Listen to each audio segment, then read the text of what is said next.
This is Dana Diedoff, and I'm in my office here in Astoria, Oregon, right on the Columbia River. Well, the office isn't on the Columbia River. Well, sort of. Actually, it is, because my office is out on a pier, and currently there's water under the pier, and so I guess in a way we really are on the Columbia River, literally. Anyway, this morning I was thinking about how hard it is to get along with difficult people, you know, like the kind of person that you just try to explain something like 1,000 times and they just don't get it and they can't agree. And, well, it's really tough living with those people, right? I think I am one of those people. Oh, my God. Oh, I'm sure I'm one of those people sometimes because at least a big portion of my life I love the experience of being right. And I think because my family loves me, they mostly let me feel like that. Anyway, I have more of a sense of humor about that than I did at one time, where being right or feeling right sort of kept me intact, you know. But now I realize that really the people who are hard to convince, you know, I mean, not convince, like arm wrestle them to the ground, although sometimes that's an option. It doesn't work very well. Are not the people outside, but the parts of oneself inside. Now those folks, or parts, oh, does that make you feel crazy? Well, if it does, you might think about how it makes you feel to think that all of the conflicts that you have inside are coming from the same part. Well, you know, the critical part inside of me does not at all think about the part that, well, does stuff that the critic doesn't like, you know? Now those two, they just do not get along. And that's really a problem, because the critic is the part of me that, or the judge, you know, thinks that it's really right, totally, absolutely right, and if I'm going to have any success in life or do anything right, I've got to do what it thinks. Have you noticed that? Do you have that part?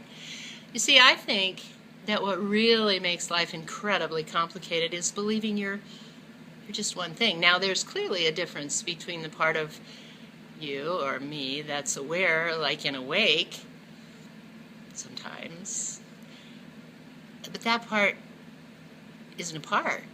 That's sort of the center of everything, and from that place, like the hub of a wheel, you can look around and see all the other parts.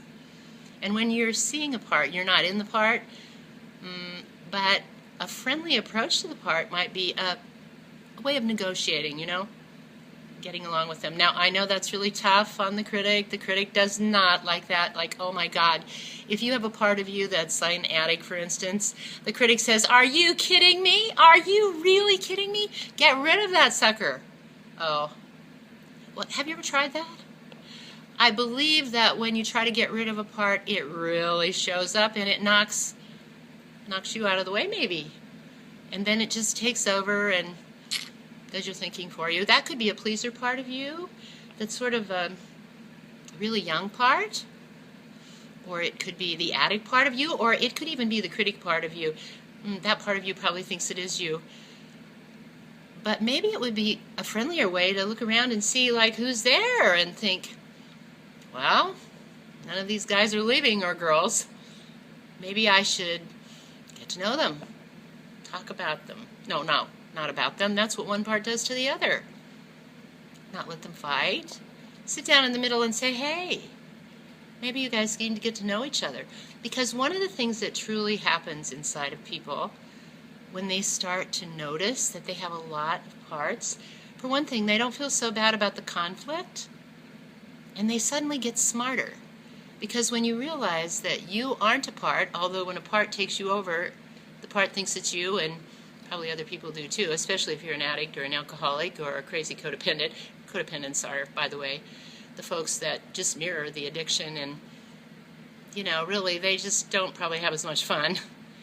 But anyway, if everybody has a place to live inside, I think the state of possession that people get into from time to time is less likely to happen, you know.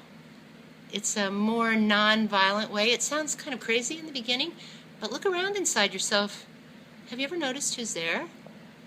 You can tell, actually, by changes in your body. That's a simple thing to remember, really.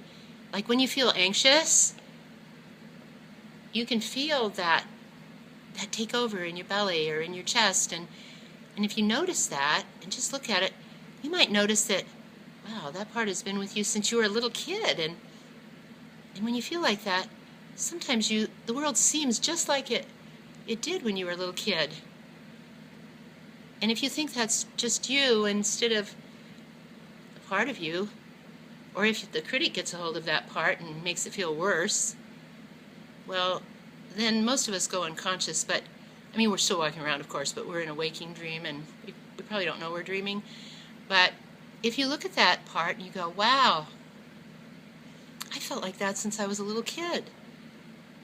And then you sort of look at it with loving kindness rather than criticism.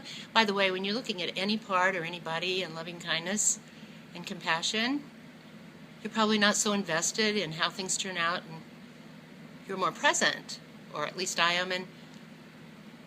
And then when I'm present, I'm so less likely to forget that I'm dreaming when one of those parts come forward. Does this make you feel crazy? Try believing you're just one thing. Try believing the world really is flat. Good luck. Bye.